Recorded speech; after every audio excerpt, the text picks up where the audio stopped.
Welcome to Kiss and Chapters, where every story begins with a spark and ends with a swoon. If you love heart-fluttering romances, unexpected twists, and characters you'll root for, you're in the right place. Don't forget to like, subscribe, and hit the notification bell so I can keep bringing you more sweet, emotional, and unforgettable stories. Let's fall in love with every chapter, together. Chapter 1: Death and Rebirth. I used to think I was invincible. The boardroom was my battlefield, numbers my weapons, and victory was all that mattered. I built an empire with my own two hands, raised from blood, sweat, and ruthless decisions. Competitors feared me. Employees worshipped me. The world called me brilliant, cold, untouchable.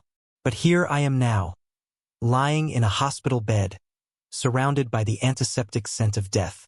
Machines beep in hollow rhythm, marking the final minutes of my reign. And I've never felt so small. Sir, is there anyone you want us to call? The nurse's voice trembles, polite, almost pitying. I stare past her. What's the use? The only person I'd want to see doesn't want to see me anymore. Lin Yue. Her name tastes like ash and longing on my tongue.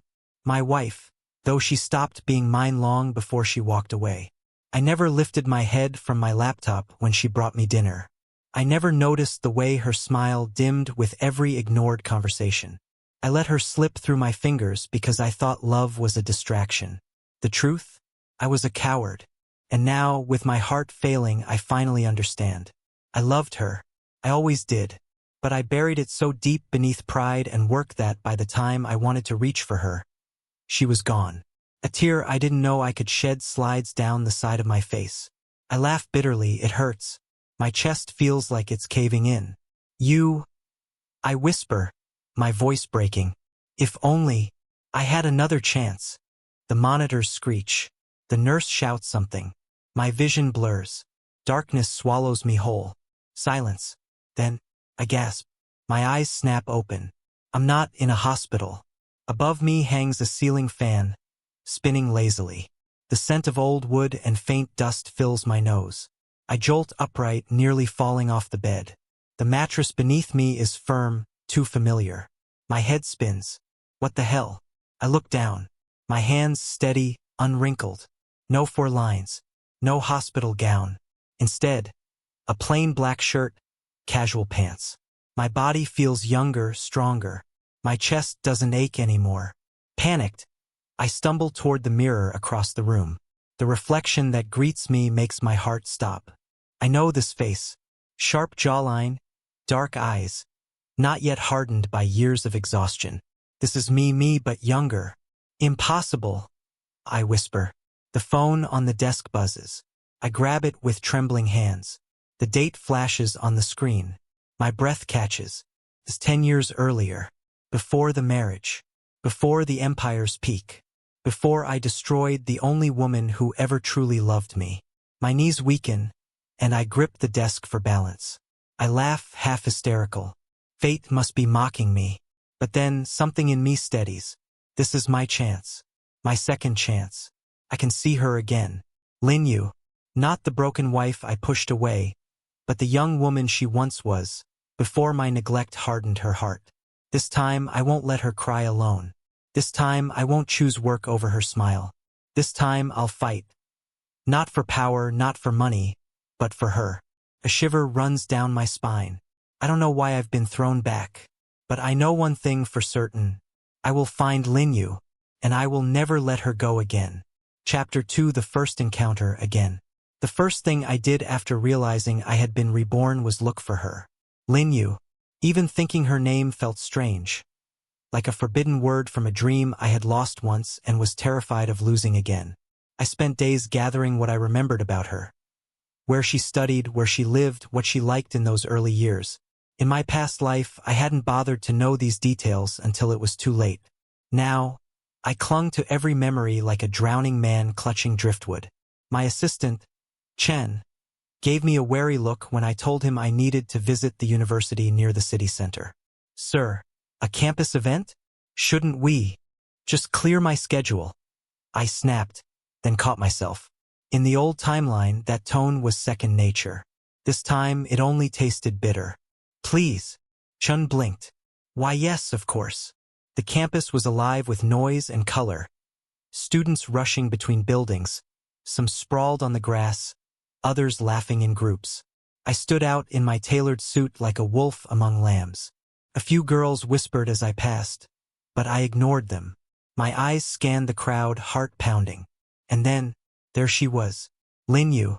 She sat under a tree, a book open in her lap, sunlight pooling around her like she was part of it. Her hair fell over her shoulder, her brow furrowed in concentration.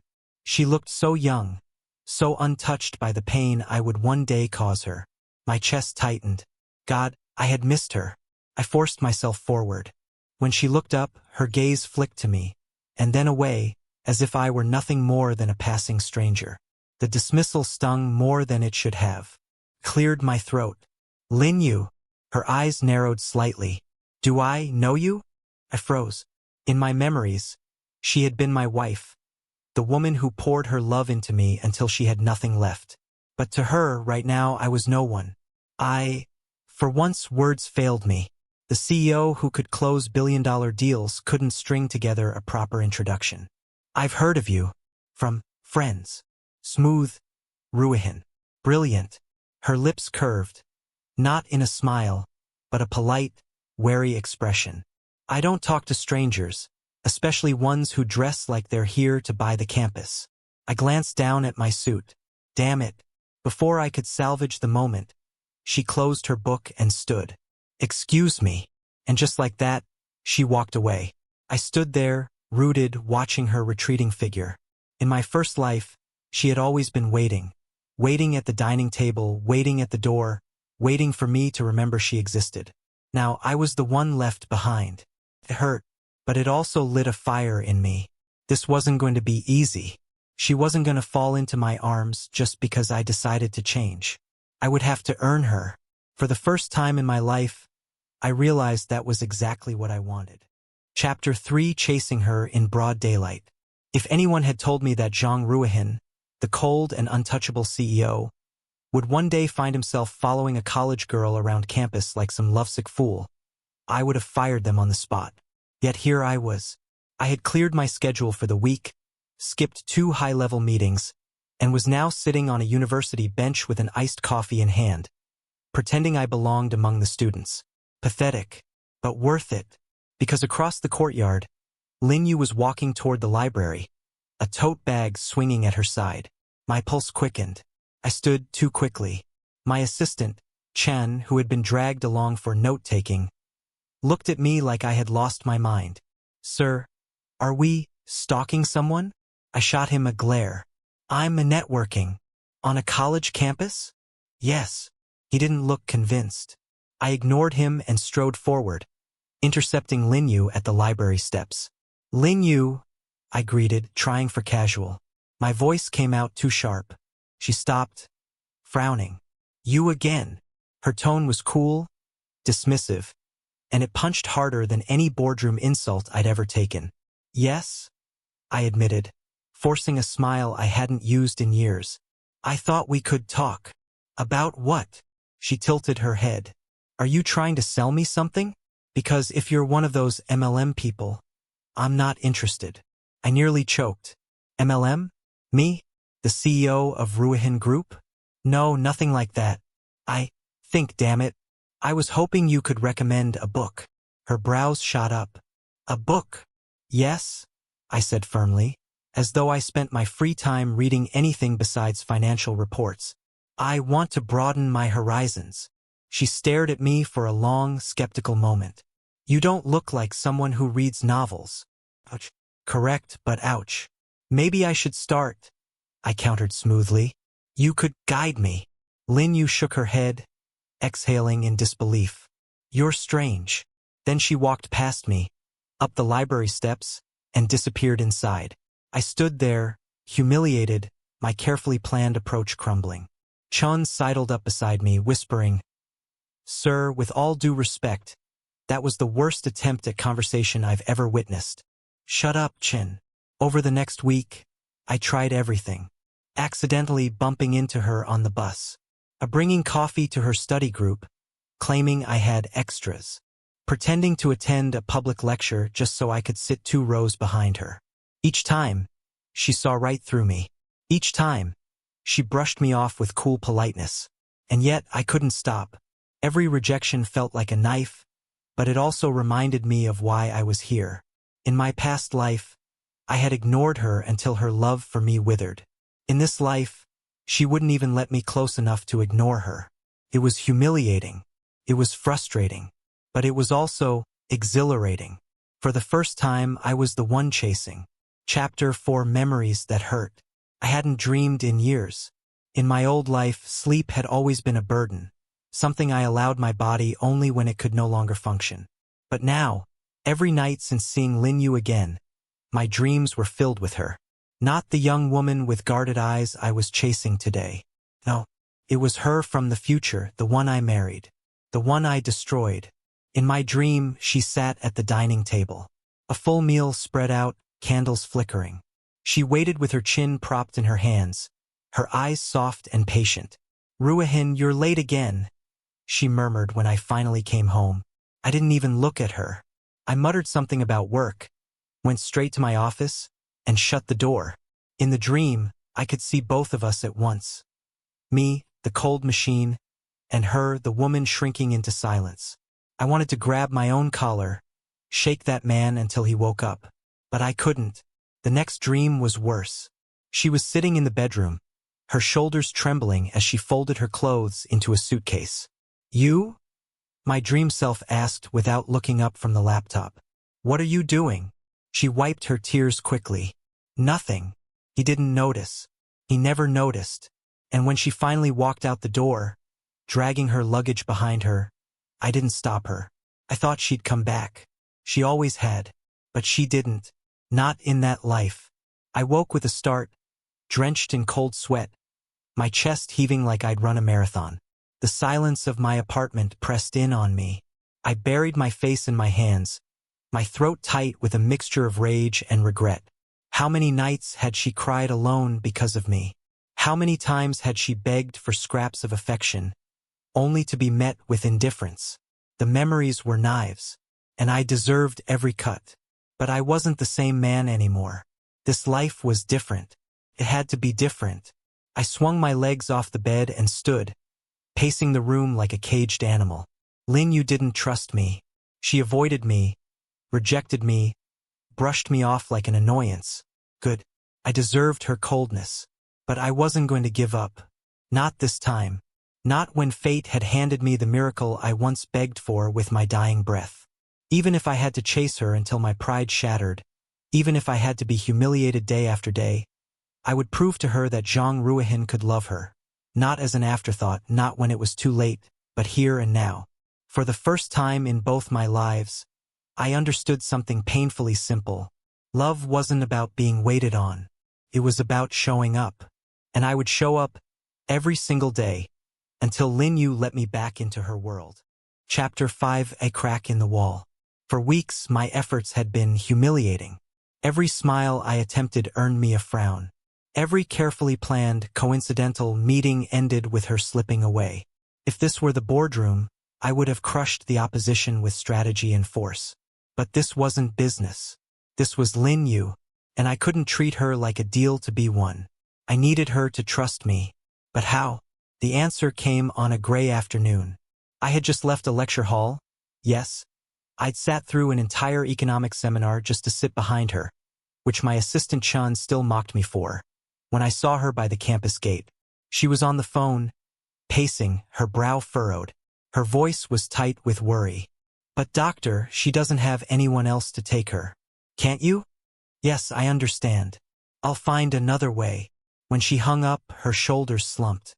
For the first time, I saw her look small, vulnerable. My chest clenched. I approached carefully. "Lin Yue." She stiffened immediately, annoyance flashing across her face. "You again. Do you enjoy following me around?" "Yes," I answered honestly. Before I could stop myself, her mouth fell open in disbelief. "Are you serious?" Cleared my throat. "I mean, I happened to overhear. Is something wrong?" "It's none of your business." she snapped, but her eyes betrayed her. I hesitated, then said softly, maybe I can help. She opened her mouth, ready to reject me, then closed it again. Her gaze searched mine, as if trying to find the trick, the hidden motive. Finally, she muttered, my grandmother has a doctor's appointment, but I have class, and she refuses to go alone. The hospital canceled her transport, and she shook her head. Forget it. I'll figure it out. Something warm spread through me. This was the crack in her armor. I'll take her, I said immediately. Lin Yue blinked. You? Yes. I kept my tone steady, almost businesslike. Give me the address. I'll make sure she gets there safely. Suspicion flickered in her eyes. Why would you do that? Because I let you cry alone once, I thought bitterly. Because I failed every test of love the first time, and I won't again. But all I said was, because you need help, and I can give it. The next morning, I arrived at a modest apartment complex. Lin Yue's grandmother greeted me with a smile so warm it almost shattered me. She was frail but sharp, her eyes twinkling as if she could see straight through me. You're Yea's friend? She asked. Friend. The word tasted bittersweet. Yes, I said quietly. A very persistent one. She chuckled. Good. Yea needs someone stubborn in her life. Driving her grandmother to the hospital was the simplest task in the world. Yet it felt monumental. She chatted the entire way, telling me about Yea's childhood, her stubborn streak, her kindness. Every word was a glimpse into the Lin Yue I never bothered to know before. By the time I returned her safely home, I felt strangely light. That evening, my phone buzzed with a message. Lin Yue, thank you. For today. Just 4 words. But I stared at them until my vision blurred, my throat tight. She had thanked me. She had let me in just a little. It wasn't much, but it was enough to keep me fighting. Chapter 6, Rival appears. Just when I thought I had finally made the smallest dent in Lin Yue's walls, fate decided to remind me that nothing would come easily. It was a weekend afternoon. The campus buzzed with students, and I was lurking near the library again. Don't ask how many hours I'd wasted there under the pretense of reading. Chun, my long-suffering assistant, had abandoned me after declaring he refused to watch me embarrass myself anymore. That was when I saw him. Tall, easy smile. A boy-next-door type who looked like he could charm anyone's grandmother on sight. He jogged up the library steps, 2 cups of milk tea in his hands, and called out, You! My stomach turned cold. Lin Yue turned at the sound of his voice, and unlike the way she looked at me with guarded suspicion, her whole face lit up. I froze. She smiled. June Hao, she greeted warmly, accepting one of the cups. You didn't have to. I wanted to. He cut her off smoothly, grinning. You've been studying too much. You'll burn out if I don't drag you away sometimes. I clenched my fists at my sides. June Hao. The name was familiar. In my past life, he had been the friend she leaned on when she grew tired of waiting for me. I had dismissed him as harmless then, a mistake. Now I could see it clearly. The way he hovered near her, protective, attentive. The way she let him. A rival. My instincts screamed at me to crush him. In business, I would have already pulled his family's financials, exploited their weaknesses, and ruined his future before he even dared to look in my direction. But this wasn't business. This was Lin Yue. If I used power to tear down a man she trusted, I'd only drive her farther away. So I forced myself to breathe, unclenching my fists 1 finger at a time. Not this time. This time I would win her fairly. I approached them before I could lose my nerve. Lin Yue, I said, my tone careful. She blinked, surprised. You again. June Hao's friendly smile faltered when he looked at me. And, you are. I extended a hand. Zhang Ruihan. He shook it reluctantly. June Hao. His eyes narrowed almost imperceptibly, and I knew instantly. He saw me as a threat. Good. He should. I was hoping to talk with Lin Yue about a book recommendation, I said smoothly, though even I heard how ridiculous it sounded. June Hao raised an eyebrow. Funny. I've never seen you in the library before. Lin Yue crossed her arms, watching me like she was waiting for the punchline. For once, I didn't care if I looked foolish. Well, I'm learning new habits. Her lips twitched as if she were fighting a laugh. It wasn't a victory, but it wasn't rejection either. Zhang Ruihan shifted closer to her, subtly positioning himself between us. Protective, territorial. I felt the old ruthlessness rise in my chest like a storm, but I swallowed it down. This wasn't about eliminating competition. This was about proving myself worthy. If Zhang Ruihan wanted to protect her, then fine. I would just have to show Lin Yue that no one could protect her, cherish her, or love her more than I could. Later that night, alone in my apartment, I replayed the scene until my head ached. Her smile, for him. Her guarded frown, for me. In the past, I would have ignored it. Or worse, punished her for daring to turn her gaze elsewhere. But not this time. This time I would earn that smile, even if it killed me. Chapter 7, Letting Her In. The crisis came on a Tuesday. It wasn't catastrophic by Ruihan Group standards, but it was enough to make most executives sweat. A product recall, mishandled by middle management, had erupted into an online scandal. Shareholders were calling non-stop. The press was circling like vultures. In my old life, I would have locked myself in my office, ignoring the world, even Lin Yue, until I'd crushed the problem with cold efficiency. But this wasn't my old life. This time, something inside me hesitated. My thoughts didn't go first to strategy or shareholders or damage control.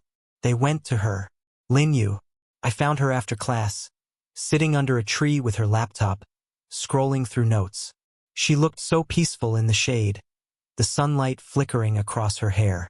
Approaching her felt almost sacrilegious. But I had no choice. Lin Yue. She looked up, startled. Zhang Ruihan? What now? I hesitated, then sat down across from her, ignoring her raised brows. There's something I need your opinion on. That caught her off guard. My opinion? Yes. I explained the situation, briefly, carefully, without corporate jargon. Her eyes widened. Wait, you're telling me your company is under fire, and you're asking me what to do? I'm a student, not a CEO. I gave a faint smile. That's exactly why I want your perspective. She blinked, clearly suspicious. You expect me to believe you'd listen to me? In my past life, I wouldn't have. I thought myself above advice, above connection. But now, with her eyes on me, I wanted nothing more than to hear what she thought. Try me, I said quietly. She sighed, closing her laptop. Fine. If it were me, I'd be honest. Admit the mistake, apologize, and fix it fast. People forgive sincerity more than excuses. Simple, obvious even, yet it struck me like lightning, because she was right. I had always believed control and strength were everything. But what she offered was clarity, humanity. I stared at her, overwhelmed by a wave of emotions I couldn't name. Thank you, I said, my voice rougher than I intended. She blinked again, clearly surprised. You're welcome. That evening, I followed her advice. I stood before cameras, admitted the company's fault, outlined immediate corrective measures, and, most importantly, apologized. Not in the polished, rehearsed way I used to, but sincerely. The backlash softened almost overnight. My executives were stunned. My shareholders were relieved. But none of it mattered as much as the small, unreadable look Lin Yue gave me the next day when she saw the news. A look that said, maybe you're not the man I thought you were. It wasn't affection. It wasn't trust. But it was the first shift. And for me, that was everything. Chapter 8. When she trembled. Progress with Lin Yue was like chasing sunlight through clouds.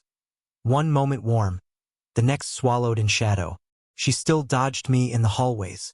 Still rolled her eyes when I showed up with coincidentally timed coffee. Still looked brighter around June how than she ever did with me. But after the company crisis, something had shifted. She no longer dismissed me outright. She listened, even if briefly, before brushing me off. It was enough to keep me clinging to hope. Then came the night I truly saw her break. It was late. The campus was quiet, most students gone. I had lingered longer than usual, pretending to read in the library, when I caught sight of her outside. She was sitting alone on the steps, her phone pressed tightly to her ear. Her face was pale, her voice trembling. I understand. Yes, I'll try to cover the cost. A pause. Then softer. No, please don't tell Grandma. She worries too much. Her shoulders shook as she hung up. Something inside me cracked. I walked toward her before I could stop myself. Lin Yue. She jolted upright, wiping at her eyes hastily. You! Don't sneak up like that. But her voice broke at the edges. I wanted to pull her into my arms right then, shield her from the entire world. But I restrained myself, lowering my tone. What happened? Nothing. She forced a laugh, brittle and thin. Just money problems. It's not important. Not important. For her, it was everything. I sat down beside her, careful not to crowd. Lin Yue, you don't always have to carry everything alone. She turned her face away. Easy for you to say. You've never had to worry about money, or hospitals, or, her voice faltered, or losing the only family you have left. My chest tightened. So that was it. The hospital. Her grandmother. In my past life, how many times had she sat beside me, silently breaking, while I brushed her aside with cold indifference. And now, seeing her fight to hold herself together, I hated that old version of myself more than ever. I forced down the urge to offer money, knowing she'd reject it. Instead, I said softly, "You're stronger than anyone I've ever met." Her eyes flickered to mine, surprised. "And that's exactly why." My throat tightened. "I want to be on your side. Not to fix everything for you. Just to be here so you don't have to face it alone." For a long moment she didn't answer. The night wind rustled the trees, carrying the faint scent of flowers. Finally, she whispered, "You say things like that, but can I really believe you?" Her voice was so fragile, so uncertain, that it lodged deep inside me. I didn't touch her, didn't press further. I only said, steady and clear, "I'll prove it to you, day by day, however long it takes." She didn't reply, but she didn't walk away either. And for me, that silence, her staying, was the most precious victory yet. Chapter 9, The Fear of Losing Her. It happened sooner than I expected. Junhao was no fool. He'd seen the way I hovered near Lin Yue, how I appeared at her side again and again. And unlike me, he didn't hesitate. He acted. It was a Saturday afternoon. I was leaving a meeting when I saw them across the courtyard. Lin Yue and Junhao walking together, laughing over something on his phone. But it wasn't the laughter that froze me. It was the way he handed her a small, carefully wrapped box. She blinked, startled. "Junhao, what's this?" "Just open it." She tugged the ribbon loose, revealing a delicate silver bracelet, a charm shaped like a tiny flower dangling from it. Her breath caught, and mine did too. I wanted to storm over, to demand she take it off, to remind her that in another life she had been my wife, my everything. But that was the old Ruihan, the man who believed possession was the same as love.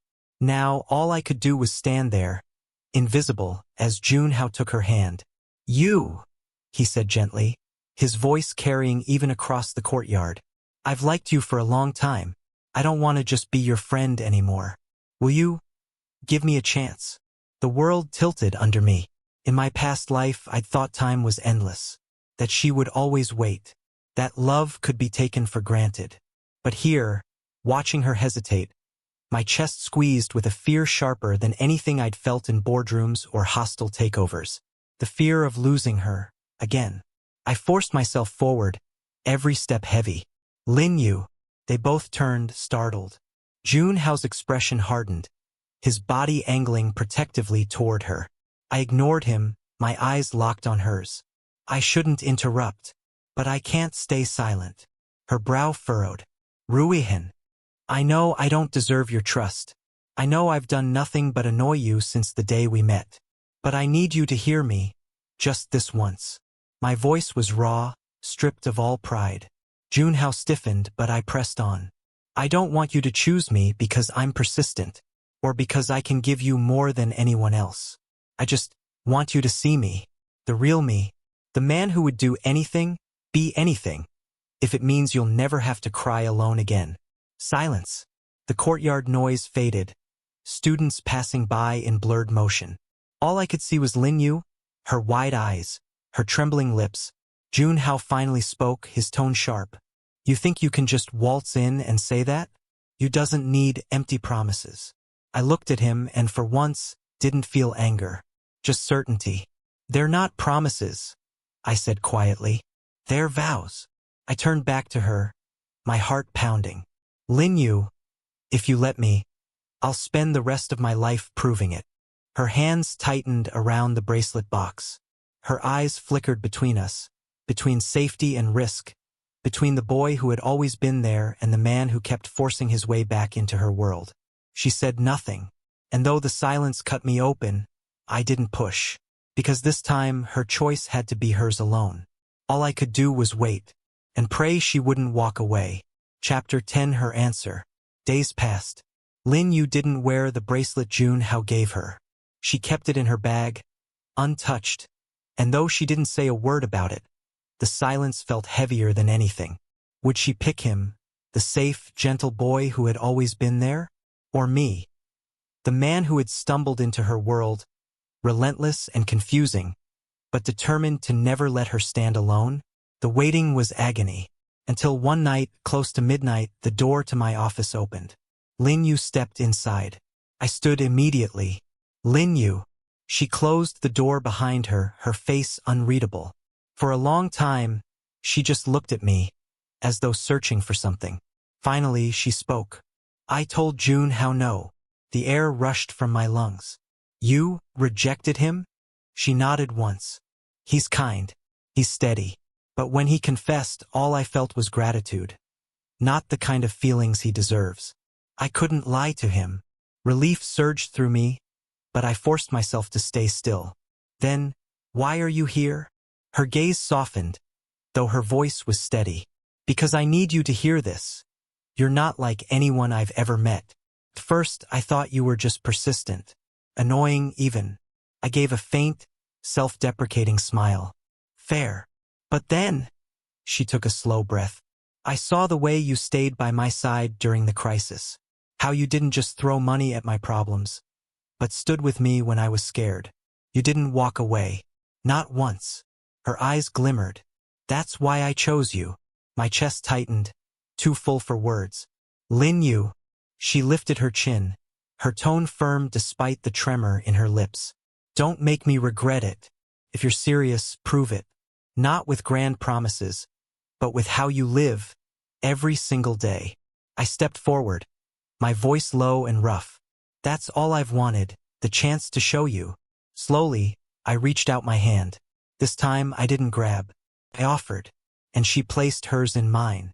Tentatively, softly, but hers all the same. It wasn't a declaration of forever.